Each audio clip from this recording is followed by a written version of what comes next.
دو دو تین تین کی ٹکڑیاں کر لیں۔ تنویر، میں اور نعمانی، خاور، صفدر اور کیپٹن شیلز، چوہان اور صدیقی، جولیا نے خود ہی ٹکڑیاں بھی بنا دی اور سب نے تیزی میں سر ہلا دی۔ اس نے خود ہی تنویر کو اپنی ٹکڑی میں شامل کر لیا تھا اور تنویر کی آنکھوں میں چمک ابھر آئی تھی۔ جولیا نے شاید اس خیال سے اسے خود ہی اپنے ساتھ شامل کر لیا تھا کہ اس سے پہلے اپنی بات پر اس نے تنویر کو خاصا شرمندہ ہوتے دیکھ لیا تھا۔ کیپٹن شکیل کے پاس رقم بچ گئی تھی، اس لیے اس نے بٹوا نکالا اور صرف ایک نوٹ رکھ کر باقی سب بڑے نوٹ خاور کی طرف بڑھا دیے۔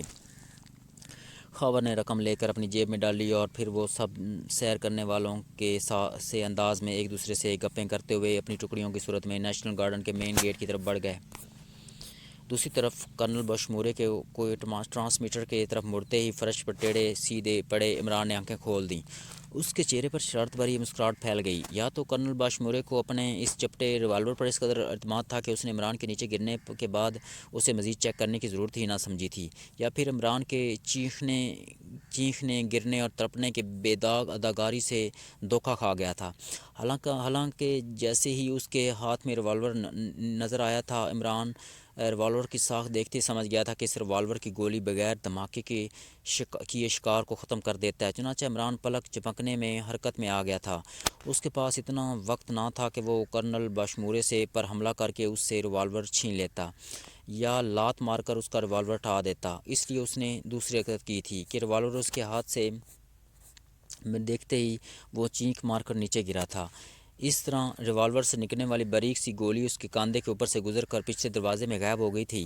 چنانچہ یقیناً ہلکی سی آواز گولی نے دروازے کی لکڑی میں داخل ہوتے ہوئے پیدا کی ہوگی، لیکن عمران کی چینخ اور گرنے کے انداز اور پھر عمران کے تڑپنے کی اداکاری اس قدر شان کہ کرنل بشمورے کو ذرا سا بھی شک نہ ہو سکا کہ عمران کو گولی نہیں لگی۔ اب مسئلہ صرف یہ تھا کہ کرنل بشمورے اسے چیک کرتا اور جب وہ خون کے نشانات اس کے سینے پر نہ دیکھتا تب اسے پتہ چلتا کہ عمران کو گولی نہیں لگی، اور اتنا وقفہ عمران کے لیے کافی تھا۔ اس لیے اس نے نیچے گرتے ہی تڑپنے کی اداکاری کرتے ہوئے اپنا جسم الٹا کر لیا تھا تاکہ سینے پر خون کے نشان کو عدم موجودگی فوری طور پر کرنل بشمورے کے نظروں میں نہ آئے۔ نیچے گرنے سے اس کا مقصد بھی یہی تھا کہ اسے گرتے ہوئے دیکھ کر کرنل بشمورے لازماً دوسری گولی چیک کیے بغیر نہ چلائے گا، اور وہ نیچے گر کر جب بھی چاہے کرنل بشمورے کی ٹانگیں کھینچ کر اسے الٹا کر سکتا ہے۔ لیکن کرنل بشمورے نے دوسری گولی چلانی تو ایک طرف اس کی موت جیسے ہی عمران کا جسم تڑپ کر ساخت ہوا، وہ تیزی سے مڑ کر اس میز کی طرف بڑھ گیا جس پر ٹرانسمیٹر موجود تھا اور جسے وہ عمران سے جھگڑے سے پہلے استعمال کر رہا تھا۔ کرنل بشمورے نے جلدی سے ٹرانسمیٹر کا بٹن آن کیا۔ ہیلو سی بی کالنگ کے اوور۔ کرنل بشمورے نے چینک کر کہنا شروع کر دیا اور عمران فوراً سمجھ گیا کہ وہ اپنے اور کنگ کوبرا کے ناموں کے مخفف استعمال کر رہا ہے، یعنی کرنل بشمورے کی جگہ سی بی اور کنگ کوبرا کی جگہ پر کے۔ یس کنگ کوبرا ٹیننگ جو۔ کرنل بشمورے غضب ہو گیا، میں ابھی تمہیں خود کال کرنے والا تھا۔ پوائنٹ سے تمہاری بھتیجی لیڈی سندرتا فرار ہونے میں کامیاب ہو گئی ہے۔ اس نے وہاں موجود 4 آدمیوں کو بھی ہلاک کر دیا اور غضب یہ کیا ہے کہ وہ ساتھ ہی بلمورا کو بھی ہلاک کر دیا۔ ہمارا سارا مشن ہی فیل ہو گیا ہے۔ میں نے ہیلی کاپٹر بھیج دیا ہے اور ہدایت دے دی ہیں کہ لیڈی سندرتا کو ہر قیمت پر ہلاک کر دیا جائے۔ اور دوسرا غضب اور بھی ہو گیا ہے، نہ جانے اس بار ہمارے ساتھ کیا ہو رہا ہے۔ وہ سیکرٹ سروس کے ارکان ٹاپ روم سے پرسرار انداز میں نکل جانے میں کامیاب ہو گئے ہیں۔ وہ سب انتہائی مضبوط رسیوں سے بندھے ہوئے تھے، میں نے ان کی تلاشی بھی لی تھی۔ ان کے پاس نہ ہی کوئی خنجر تھا اور نہ ریوالور، اور وہ بے ہوش تھے۔ میں تمہارے انتظار میں تھا، تم نے خود ہی کہا تھا کہ میرے آنے تک انہیں کچھ نہ کہو۔ اب میرے آدمیوں نے اطلاع دی ہے کہ فرش پر پٹی ہوئی رسیوں کے ڈھیر پڑے ہوئے ہیں اور وہ سب غائب ہیں۔ میں نے انہیں تلاش کرنے کا حکم دے دیا ہے، لیکن پورے جنگل میں ان کا کہیں پتہ نہیں چل سکا۔ اوور۔ کنگ کوبرا نے انتہائی پریشان لہجے میں کہا۔ یہ تو بہت غضب ہو گیا، انتہائی غضب ہو گیا۔ اب تو سب کچھ ختم ہو گیا۔ لیڈی سندرتا کو اب لازماً ہلاک کرنا ہونا چاہیے، ورنہ میرے بھائی تک اطلاع پہنچ گئی تو پھر وہ غصے سے پاگل ہو جائے گا۔ ادھر سیکرٹ سروس کا فرار، یہ سب کچھ ہمارا مسئلہ بن گیا ہے۔ دوسری طرف بات یہ کہ بلمورا کے ہلاک ہونے کا مطلب ہے کہ سارا کیا دھرا ختم۔ یہ سب تمہارے اس آدمی بٹاکر کی حماقت سے ہوا ہے، اور نہ وہ اس احمق عمران کو ساتھ لے آتا اور نہ یہ نرالا کھیل شروع ہوتا۔ بہرحال میں نے عمران کو ہلاک کر دیا ہے، باقی رہی سیکرٹ سروس تو اس سے میں خود نپٹ لوں گا۔ تم ایسا کرو کہ فوری طور پر اپنے ہیڈ کوارٹر میں بند ہو جاؤ، اپنی تمام سرگرمیاں فوری طور پر معطل کر دو۔ جب تک یہ سیکرٹ سروس ختم نہیں ہو جاتی اور سندرتا کے ہلاک ہوتے ہی مجھے اطلاع دینا، میں اس کی لاش کو فوری طور پر پیکیشیا پہنچا کر کسی سڑک پر پھنکوا دوں گا۔ بل مورا کی لاش کے ساتھ بھی ہمیں یہی کرنا پڑے گا۔ اس طرح ساری صورتحال قابو میں رہے گی۔ پھر میں کافرستان سے مزید ہدایات لوں گا، اس کے تحت ہم آگے کی منصوبہ بندی کریں گے۔ کرنل باشمور نے چینک کر جواب دیتے ہوئے کہا، ٹھیک ہے، اب اس کے سوا اور کوئی چارہ بھی تو نہیں ہے، اوور۔ دوسری طرف سے کیم کوبرا نے کہا، اوور اینڈ آل۔ کرنل باشمور نے جواب دیا اور ٹرانسمیٹر کا بٹن آف کر کے وہ پریشانی کا پسینہ پونچھتا ہوا واپس مڑا ہی تھا کہ عمران یکت خلا کچل کر کھڑا ہو گیا تھا۔ کرنل باشمور نے اسے اس طرح زندہ سلامت کھڑے ہوتے دیکھ کر ایک بار پھر ذہنی طور پر معاوضہ ہو کر ٹھڑک گیا۔ دراصل میرا تعلق بھوتوں کی نسل سے ہے، عمران نے مسکراتے ہوئے کہا۔ اس کے ساتھ ہی اس نے بجلی کسی تیزی سے کرنل باشمور پر چھلانگ لگا دی۔ کرنل باشمور حیرت کے دوسرے شدید ترین جھٹکے کی وجہ سے حرکت میں ہی نہ کر سکا۔ پہلے جھٹکے نے تو اسے گم سم کر دیا تھا، لیکن دوسرے جھٹکے نے اس کا جسم مفلوج کر دینے کی حد تک ہی تحفہ کیا تھا، اور عمران اسے لیتا ہوا نیچے فرش پر گرا۔ نیچے گرتے کرنل باشمور کا جسم پہلی بار حرکت میں آیا۔ اس نے تڑپ کر عمران کو پیچھے کی طرف اچھالنا چاہا، لیکن عمران کا صرف پچھلا جسم اوپر کو اٹھا اور اس کے بعد اس نے دونوں گھٹنے جوڑ کر پوری قوت سے اس کے ناف کے زیریں حصے پر ضرب لگائی، اور کمرہ کرنل باشمورے کے حلق سے نکلنے والی خوفناک چینخوں سے گونج اٹھا، اور ضرب اس قدر بھرپور اور زوردار تھی کہ کرنل باشمورے کا سر چیخ مارتے ہی ڈھلک گیا، اور عمران اچھل کر کھڑا ہوا نکال لیا۔ اس کے بعد اس نے کرنل باشمورے کو سینے کے بل اٹھا لیا اور پھر اس کی ٹانگیں پکڑ کر وہ تیزی سے اس کے سر کو طرف ایک جھٹکا سے نیچے بیٹھا، اور اس کے اور ساتھ ہی ایک زوردار چینخ کی آواز بھی ابھری۔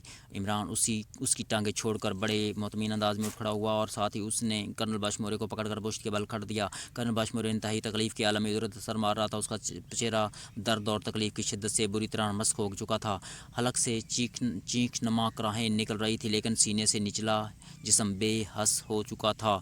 عمران نے مخصوص انداز میں اس کی ریڑھ کی ہڈی کا مورا کھسکا دیا تھا۔ تم سے تو تمہاری بھتیجی ہی زیادہ محب وطن ہے، جس نے اس سائنسدان کا ہی خاتمہ کر دیا جس کے فارمولے کے پیچھے تم پاگل ہو رہے تھے۔ اور یہ بھی بتا دوں کہ اب مجھے معلوم ہو گیا کہ کافرستانیوں کا اصل مشن کیا تھا۔ وہ سالمن تنظیم کو استعمال کر کے یہ فارمولہ اپنے لیے حاصل کرنا چاہتے تھے کہ پاکیشیا کے ساتھ پہاڑی جنگ میں اسے استعمال کر کے پاکیشیا کو مفلوج کیا جا سکے، لیکن وہ پاکیشیا سیکرٹ سروس کے خوف سے کھل کر سامنے نہ آ رہے تھے۔ ویسے کرنل باشمورے، بل مورا کا پاکیشیا میں گواہ کا ڈرامہ کرنا تمہاری سب سے بڑی حماقت تھی، اور یقیناً یہ حماقت تم نے خود اپنے دماغ کے بل بوتے پر کی ہوگی۔ اگر تم کافرستانیوں سے اس کا ذکر کرتے تو وہ کبھی تمہیں اس کی اجازت نہ دیتے۔ بولو، میں ٹھیک کہہ رہا ہوں نا؟ عمران نے کرنل باشمورے کے چپٹے ریوالور کی نال پر ہاتھ پھیرتے ہوئے مسکراتے ہوئے کہا۔ اس کے چہرے پر ایسے اطمینان تھا جیسے وہ جان لیوا جھگڑے کے بجائے دو دوستوں کے ساتھ بیٹھ کر تاش کھیل رہا ہو۔ تم صحیح کہہ رہے ہو، واقعی یہ میری اپنی حماقت تھی، لیکن یہ تم نے کیا کیا ہے؟ میری جسم کیوں حرکت نہیں کر رہا؟ کرنل باشمورے نے کھٹے لہجے میں کہا، اگر میں چاہوں تو تم باقی زندگی اسی طرح بے بسی اور مفلوج پن میں گزار دو گے۔ دنیا کا بڑا سے بڑا سرجن بھی تمہیں ٹھیک نہیں کر سکتا، اور تم جانتے ہو کہ ایسی زندگی کس قدر خوفناک ہوگی کہ جس میں تم مرنے کی خواہش کرو گے اور لیکن مر نہ سکو گے، اور اگر میں چاہوں تو ایک لمحے میں تم صحیح ہو سکتے ہو۔ بولو، کیا چاہتے ہو؟ عمران نے مسکراتے ہوئے جواب دیا، تم نے وعدہ کیا تھا کہ مجھے چھوڑ دو گے، پلیز مجھے ٹھیک کر دو یا پھر گولی مار دو۔ میں ایسی بے بسی اور لاچاری کی زندگی نہیں گزار سکتا، بس پلیز مجھ پر رحم کرو۔ کرنل باشمور نے ایک بار پھر گڑگڑانے لگا، یار تمہاری عادت بڑی گندی ہے کہ جب تم پر کوئی آفت ٹوٹے گڑگڑانے لگتے ہو، اور جب مصیبت کے کٹے تو دوسروں کو گولیاں مارنا شروع کر دیتے ہو۔ میں نے تو وعدہ پورا کر دیا تھا، لیکن تم نے خود ہی مجھے اس چپٹے ریوالور سے گولی مار دی۔ اب بتاؤ، مرا ہوا آدمی کسی پر کیا رحم کھا سکتا ہے؟ عمران نے منہ بناتے ہوئے کہا، تم انسان نہیں ہو، کوئی اور چیز ہو۔ میں وعدہ کرتا ہوں کہ کرنل باشمور نے اسی طرح آزن انداز میں کڑکڑاتے ہوئے کہا کہ تمہیں موقع ملتے انسان بنا دوں گا۔ ٹھیک ہے، تو تمہارا یہ ریوالور انسان بنانے کے کام آتا ہے، خوب۔ عمران نے مسکراتے ہوئے اس کا فکرہ مکمل کر دیا، اور اس کے بعد اس نے ریوالور کا رخ کرنل باشمور کی طرف کر دیا۔ آخری بار معاف کر دو، پلیز مجھے معاف کر دو، کرنل باشمور نے بری طرح خوف زدہ ہوتے ہوئے کہا۔ کیوں نہ ریوالور سیدھا کرتے ہی عمران کے چہرے پر اختلاف انتہائی درجے کی سرد موری چھا گئی تھی۔ ایک شرط ہے کہ تم میرے سامنے کسی سیکرٹ سروس کی ہدایت کر دو کہ وہ پاکیشیا سیکرٹ سروس سے مکمل تعاون کریں۔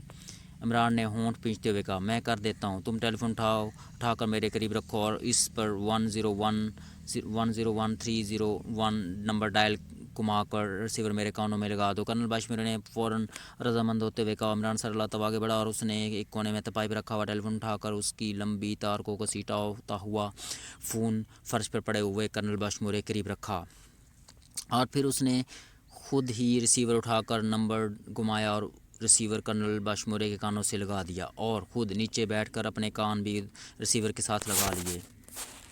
یس راٹھور اسپیکنگ۔ چند لمحوں بعد دوسری طرف سے ایک باری آواز سنائی دی، کرنل باشمورے بول رہا ہوں۔ راٹھور کیا رپورٹ ہے؟ کرنل باشمورے نے کہا، کس بارے میں سر؟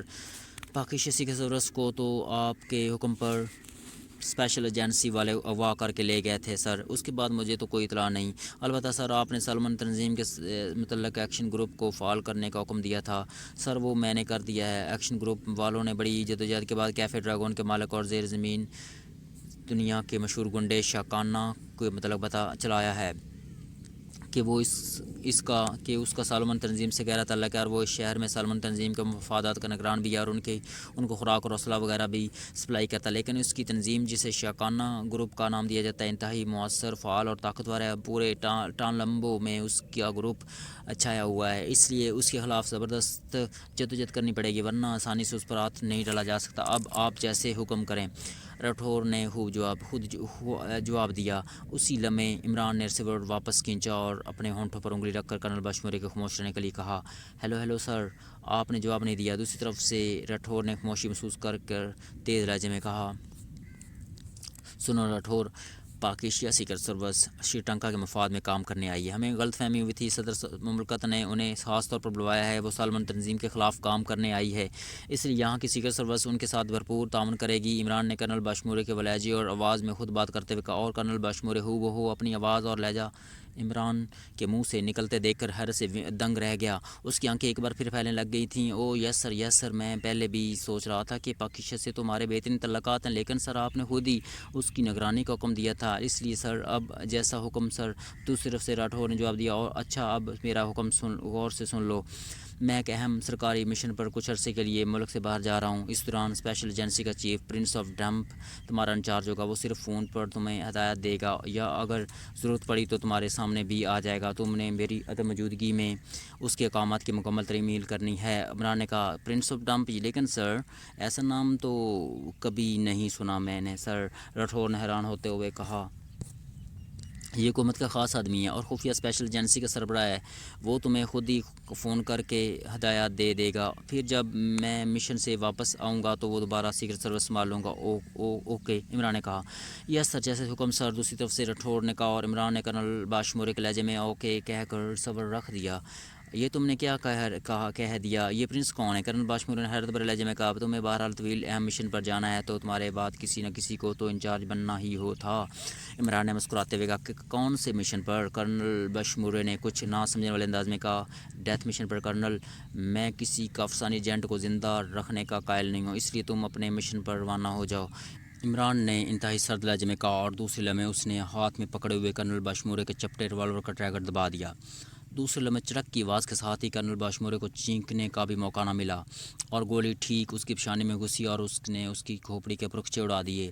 عمران نے ایک طویل سانس لیتے ہوئے ریوالور جیب میں ڈالا اور پھر اس نے اس عمارت کی تلاشی لینی شروع کر دی۔ اس نے چونکہ خود یہاں کسی کے سروس کو عارضی چیف بننے کا فیصلہ کر لیا تھا، اس لیے اس نے مناسب سمجھا کہ اس عمارت کو اصل نوعیت کا اندازہ کر لے، اور پھر تقریباً آدھے گھنٹے بعد جب وہ تلاشی سے فارغ ہوا تو اسے عمارت کے متعلق بہت کچھ معلوم ہو گیا کہ اس عمارت کو کرنل باشمورے اپنے ذاتی ہیڈ کوارٹر کے طور پر استعمال کرتا تھا۔ یہاں اسے ایک برقی بھٹی کا بھی پتہ چل گیا، چنانچہ اس کے لیے کرنل باشمورے سمیت باقی لاشوں کو ٹھکانے لگانے کا کام آسان ہو گیا۔ چنانچہ اس نے سب سے پہلے کرنل باشمورے کی لاش کو بھٹی کے نظر کیا اور اس کے بعد باری باری لاشیں بھی بھٹی میں جلا کر راکھ کر دیں۔ اب وہ پوری طرح مطمئن ہو گیا تھا اور اب مسئلہ صرف پاکستان سیکرٹ سروس کو تلاش کا تھا۔ چنانچہ اس نے مناسب سمجھا کہ وسیع ہیئت العمل کے ٹرانسمیٹر پر پہلے پاکستان میں بلیک زیرو سے بات کرے تاکہ اس سے پتہ چل سکے کہ اس نے کس ممبر کو یہاں بھیجا ہے اور کیا ہدایت دے کر۔ چنانچہ اس نے ٹرانسمیٹر پر بلیک زیرو کی لانگ رینج فریکوینسی سیٹ کرنی شروع کر دی۔